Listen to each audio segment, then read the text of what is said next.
បាទបងបងពូមិញកាត់បាន01បរិអាតដេដល់រៀបចំហើយស្អាត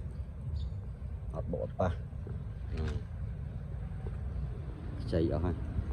រៀបចំទឹកថ្នាំឲ្យបាញ់កាងឲ្យស្អាតអស់ស្បកកង់ថ្មីទាំង4ហ្នឹងទឹកថ្នាំរៀបចំស្អាតអស់ក្នុងអេមហ្មងសុំពុះហើយចេញញ៉ាញ់យកទៅមានធ្វើអីបងប្អូនចាក់សាំងជីតែម្ដងអត់មានបុកមានអីនេះស៊ីនខ្សែបតោះដោះហ្នឹងស្អាតទាំងអស់គ្រប់កង់ស្ពួនបើស៊ីនទៀតនេះបើស៊ីនអស់ឆ្នាំស្អាតមកជុំបងហ្នឹងយកទៅប្រើតែហ្មង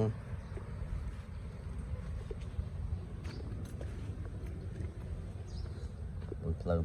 24ឈៀក27យកទៅមានធ្វើអីបងទៅជីតែម្ដង